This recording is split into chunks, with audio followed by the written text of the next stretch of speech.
Assalamualaikum warahmatullahi wabarakatuh. Sobat Misteri Sunyi Mencekam, kembali lagi kami hadir bersama Anda. Tentunya seperti biasa kami akan menyuguhkan cerita-cerita misteri menarik. Dan untuk kesempatan kali ini kami sudah menyiapkan sebuah kisah nyata misteri yang berjudul Angkernya Pos Bayangan Kinah Rejo. Masa-masa selepas lulus kuliah dan sebelum bekerja secara full time adalah periode di mana saya mempunyai banyak waktu luang. Saat itu salah satu kegiatan yang cukup saya gemari adalah naik gunung. Sebuah pilihan kegiatan yang mempertemukan kami dengan pocong kepala terpuntir di Gunung Merapi. Sebagai latar cerita, jadi keluarga besar saya cukup rutin untuk berkemah di Gunung Merapi, terutama ketika pergantian tahun. Tempat langganan kami ada di atas Dusun Kinah Rejo, sebuah dusun yang mengalami cobaan sangat berat di 2010. Jadi intinya, kami sudah cukup akrab dengan suasana dan kondisi Kinah Rejo, termasuk jalur pendakiannya yang paling berat.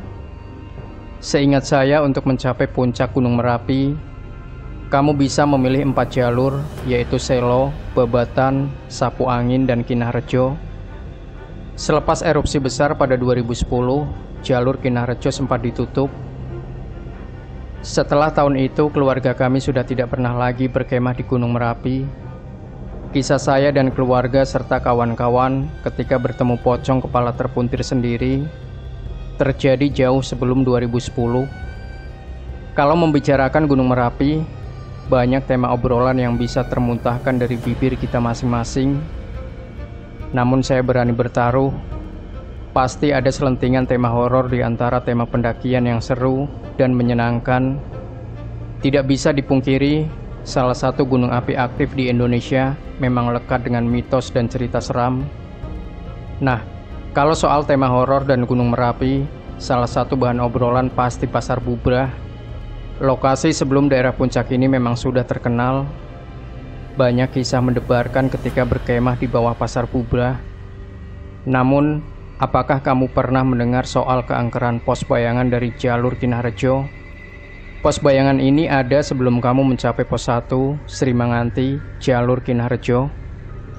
Lantaran jalur pendakiannya yang cukup berat, banyak pendaki memanfaatkan pos bayangan ini untuk mengasuh sebentar sebelum tancap gas menuju pos-pos selanjutnya. Pos ini seakan-akan ada pendaki menghimpun energi. Pos bayangan sebelum pos 1 ini tidak terlalu luas. Sisi kirinya yang langsung berhadapan dengan jurang ditumbuhi pohon-pohon besar. Sementara itu di sisi kanan, seingat saya adalah tebing pendek dengan tanaman menjalar. Di sisi kanan ini ada semacam pos ronda yang terbengkalai, membuat suasana jadi singup. Namun tempatnya memang teduh dan sangat sejuk. Enak sekali untuk duduk dan selonjoran. Lantaran kejadian ini sudah agak lama, jadi maafkan saya kalau melupakan beberapa detail, khususnya soal waktu pendakian bersama saudara dan kawan-kawan saya. Seingat saya, jalannya pendakian Gunung Merapi berjalan dengan lancar. Mulai dari pos bayangan, pos 1 Sri Manganti, pos 2 Rudal, pos 3 yang saya lupa namanya, pos 4 Mimbar, Jembatan Setan. Saya lupa apakah jembatan pasir ini ada sebelum pos 4 atau sesudah. Gegerboyo, Pasar Bubrah, lalu Puncak. Ini seingat saya ya. Maafkan saya kalau lupa nama dan posisinya. Kami mulai berjalan ketika pagi hampir habis, mungkin sekitar pukul 10. Rombongan kami tidak banyak, hanya beberapa saudara dan kawan, ditambah satu pendaki dari Jakarta bernama Pak Bambang. Pendakian berjalan tenang dan tanpa halangan berarti, sampai di pos bayangan, di mana pocong dengan kepala terpuntir akhirnya menampakkan diri. Kami mengasuh sekitar 5 menit. Setelah beristirahat sebentar, kami melanjutkan perjalanan. Baru beberapa langkah, Pak Bambang terdengar menyapa seseorang di sebelah kanan rombongan. Ternyata di sana berdiri almarhum Mbah Marijan sambil tersenyum. Kami sama sekali tidak sadar kalau Mbah Marijan ikut naik, kalau Pak Bambang tidak menyapa beliau. Yang pasti kami merasa ditemani Mbah Marijan. Rasanya jadi lebih tenang saja. Awalnya kami merasa kejadian itu merupakan pertanda baik, Namun ternyata sebenarnya beliau memperingatkan kami, apalagi jalur Kinarjo itu sangat menguras tenaga. Sebelum kami berangkat, saya masih ingat betul Mbah Marijan berkata, "Nanti saya susul," dalam bahasa Jawa. Sekali lagi beliau berkata sambil tersenyum. Kami balik tersenyum dan jalan lagi. Setelah itu perjalanan terbilang lancar. Pos 1 Sri Manganti, pos dengan gapura besar kami lewati. Beberapa waktu kemudian kami sampai di pos 2 Rudal. Yang mengagetkan kami adalah Mbah Marijan sudah sampai di sana. Sebuah pemandangan yang tidak biasa membuat kami kagum sekaligus bikin merinding. Bagaimana bisa seorang sepuh berjalan mendahului kami sampai di pos 2, padahal kami berangkat duluan. Akal sehat kami menyimpulkan bahwa mungkin saja ada jalur pendakian lain. Namun, kok rasanya malah nggak masuk akal? Karena setahu kami tidak ada jalur lain selain jalur hutan yang lebat. Kami hanya mengobrol singkat saja. Setelah itu Mbah Marijan memberikan beberapa nasihat, terutama hati-hati ketika melangkah. Setelah itu kami melanjutkan perjalanan. Sekali lagi, proses pendakian kala itu berjalan dengan lancar. Sedikit rasa janggal baru terasa di Jembatan Setan, sebuah lokasi yang terbentuk dari pasir, di mana kanan dan kirinya adalah jurang. Salah satu lokasi paling berbahaya kalau kamu mendaki dari jalur Kinarjo, apalagi kalau malam dan turun hujan. Seingat saya, pendakian kala itu memakan waktu 6-7 jam. Mengingat kami berjalan santai dan cukup sering berhenti untuk mengasuh dan merokok. Kalau perjalanan normal, mungkin sekitar 5 jam saja. Mendaki Gunung Merapi itu sejatinya tidak terlalu lama. Kamu bisa mulai dari pagi, lalu sore sudah kembali ke base camp. Rombongan kami sendiri sudah selesai dari puncak sekitar siang menjelang sore. Sekali lagi ini berdasarkan ingatan saya yang kadang agak lemah ini. Sampai di pos 4 Mimbar, salah satu teman saya mengeluh sakit di bagian punggung bagian bawah dekat tulang ekor dan tengkuk. Lantaran tidak terlalu terburu-buru, kami memutuskan untuk berhenti. Namun teman saya yang bernama Saleh ini menolak. Dia tidak mau dianggap beban, mengingat ini kali pertama dia ikut naik ke Gunung Merapi. Pak Bambang, pendaki dari Jakarta, menyarankan kami untuk mengikuti kemauan Saleh dan segera turun. Pak Bambang yang baru bergabung ini mempunyai kelebihan untuk soal dunia lain. Ingat, hanya dia yang bisa tahu kalau Mbah Marijan menemani kami. Pak Bambang pula yang menyelamatkan saya ketika mendaki ke Gunung Semeru. Lain kali saya ceritakan kejadian di Gunung Semeru. Menjelang pos 2, sebetulnya Saleh semakin tidak kuat. Namun saya melihat dia menahan rasa sakit. Pak Bambang mungkin sudah merasakan ada yang janggal dan perlu kewaspadaan lebih dari rombongan. Dia mendekati saya dan kakak saya lalu berbisik, "Ada yang ikut Saleh. Dari tadi mencoba masuk. Tolong jangan panik dan tetap berpikir jernih. Waspada saja. Nanti di pos 1 kita istirahat. Tapi jangan bermalam di Gunung Merapi." Kakak saya adalah anggota Menwa sebuah kampus, sehingga mungkin mentalnya lebih kuat. Sementara saya yang dipesan jangan panik malah makin kepikiran. Apalagi Pak Bambang menutup omongannya dengan sebuah pesan.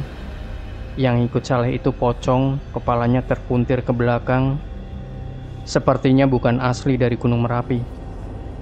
Jujur saja saya agak sulit membayangkan ada pocong kepala terpuntir mencoba masuk ke dalam tubuh Saleh.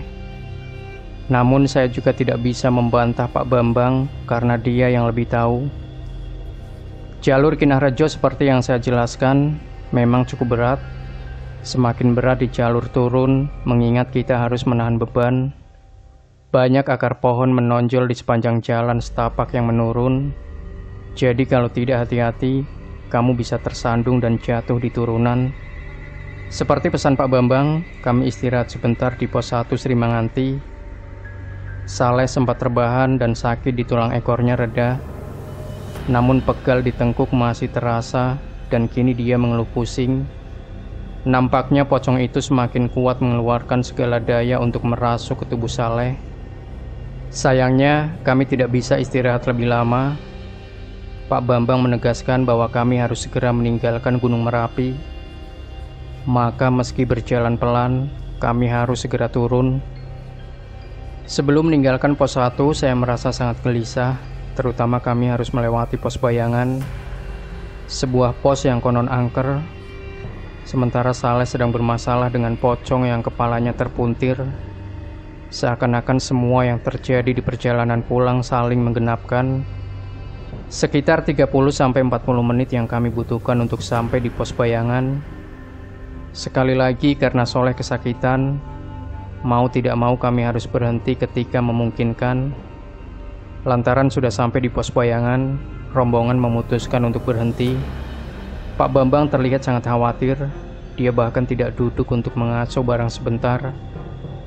Saya melihat Pak Bambang meletakkan tas punggung yang berat itu. Setelah itu dia menyandarkan punggung ke pohon besar yang menutupi jurang. Tentu saja dia masih berdiri, tidak mau duduk. Mata Pak Bambang tak pernah lepas dari Saleh yang meringis kesakitan. Beberapa dari kami menyempatkan diri untuk merokok, yang lain meneguk habis persediaan air, mengingat kami sudah dekat dengan pintu keluar. Katanya sih biar lebih ringan berjalan. Saleh yang pertama berdiri. Saya mengira sakitnya sudah reda. Pak Bambang justru semakin waspada. Yang saya ingat kala itu, Saleh membuang nafas dengan keras dari mulutnya. Setelah itu dia merintih dengan keras. Semua rombongan sigap berdiri siap-siap kalau Saleh tumbang. Namun kami salah mengira. "Saleh!" Kakak saya berteriak dengan keras. Saya menahan napas. Pak Bambang lengah. Saleh berlari dengan cepat seperti orang yang tidak pernah merasakan sakit. Saleh berlari dengan cepat menuju jurang yang posisinya menjauhi rombongan. Semua hendak mengejar, tapi sudah terlambat. Tidak ada dari kami yang bisa mengejar Saleh. Namun Tuhan masih sayang kepada teman saya. Dia memang berlari ke jurang, sudah pasti ingin melompat. Namun dia lari lurus menabrak pohon besar yang tumbuh di tepi jurang. Buah!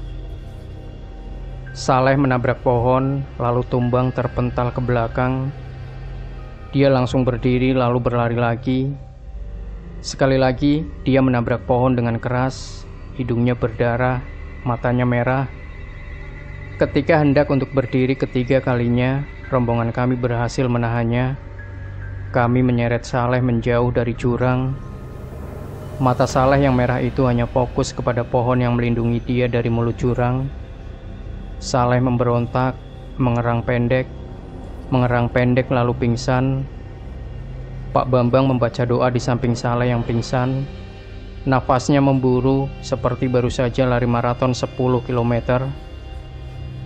Melihat gelagat Saleh, saya dan kakak sadar bahwa pocong dengan kepala terpuntir itu berhasil menguasai tubuh teman kami. Kata Pak Bambang, pocong itu tidak akan mau keluar sebelum kami meninggalkan Gunung Merapi. Seakan-akan gunung itu menolak kehadiran pocong itu. Tidak ada kesimpulan yang benar-benar bulat kami ambil. Bahkan Pak Bambang tidak bisa memastikan awal kegaduhan ini. Dia hanya bisa menduga bahwa pocong dengan kepala terpuntir itu sudah mengekor Saleh sebelum berangkat ke Gunung Merapi. Apalagi pocong itu tidak bisa diajak komunikasi oleh Pak Bambang. Seakan-akan Pak Bambang berbicara di depan lautan luas. Segala omongan hilang ditelan ombak. Tidak ada feedback yang dirasakan Pak Bambang. Setidaknya kami bisa bersyukur bahwa teman kami tidak sampai melompat ke jurang. Ada pohon yang menjadi benteng. Apakah karena kami sempat ditemani Mbah Marijan sehingga kami masih dijaga? Kami tidak bisa memastikannya. Apakah Saleh punya musuh yang mengirim pocong itu untuk mencelakainya? Kami juga tidak berani mengambil kesimpulan sampai ke sana. Satu hal yang kami bisa bersepakat adalah segera turun dan meninggalkan Gunung Merapi. Salah satu teman kami namanya Niko menggendong Saleh di punggungnya. Sementara itu tas Saleh dibawa oleh kakak saya. Pak Bambang berjalan paling belakang.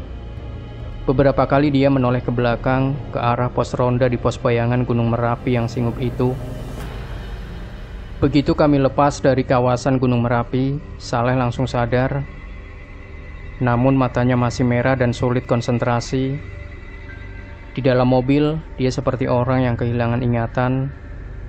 Satu hal yang Saleh ingat adalah dia seperti berjalan ke sebuah genangan air yang sangat luas. Dia berjalan pelan sampai air sebatas dada. Setelah itu dia merasakan dingin yang teramat sangat di tubuh bagian bawah. Dingin itu lalu merambat ke atas. Ketika air sudah sampai di batas mata, dia kehilangan kesadaran. Tidak sepenuhnya gelap. Ada sebuah titik sinar di mana dia mencoba berenang ke sana, tapi tidak kunjung sampai. Sebelum kehabisan harap, sebelum sepenuhnya gelap, dia melihat sosok pocong dengan kepala terpuntir. Pocong itu berwajah bersih, terlihat sedih. Setelah itu Saleh tidak ingat apa-apa, termasuk usahanya untuk melompat ke jurang. Setelah sampai di kota Jogja, Saleh sudah bisa duduk dengan lebih nyaman. Sakit di punggung dan tengkuknya sudah hilang. Pada saat ini, dia mengaku sangat haus. Bahkan dia langsung menghabiskan air mineral 1 liter. Katanya selain haus, seperti ada yang mengganjal di tenggorokannya. Beberapa hari kemudian, Pak Bambang yang mengontrak rumah di dekat rumah saya sempat bilang bahwa dia tidak mengerti kenapa pocong itu ditolak oleh Gunung Merapi. Seolah-olah makhluk halus itu ingin segera pergi. Pocong itu juga seperti takut akan sesuatu yang menjaga gunung keramat itu. Kalau Pak Bambang saja tidak paham, apalagi saya. Satu hal yang pasti, ada kemungkinan Saleh tidak akan bisa lepas dari 2 entitas itu, entah yang pocong atau Gunung Merapi. Sebuah pemandangan menarik terjadi. Beberapa tahun kemudian, kami naik ke Gunung Merapi lagi. Tentu saja Saleh ikut, bahkan dia sangat bersemangat. Dari pos bayangan sampai pos 1, Saleh mendaki dengan tenaga yang agak di luar nalar. Bahkan dia sambil berlari. Beberapa kali kami mengingatkan untuk pelan saja, tapi dia tidak mendengar. Saleh seperti anak kecil yang baru pertama melihat taman bermain. Tahukah kamu, saat itu Saleh tidak mau mendaki menggunakan sepatu. Dia naik Gunung Merapi hanya memakai sandal jepit. Sepulangnya dari mendaki, sandal itu tetap bersih, seperti sandal yang baru saja dibeli. Saya harus bagaimana kalau seperti ini? Demikian Sobat Misteri Sunyi Mencekam. Jangan lupa berikan komentar Anda, like, share video ini, subscribe channel Sunyi Mencekam, dan nantikan kembali cerita-cerita misteri terbaru dari kami. Wassalamualaikum warahmatullahi wabarakatuh.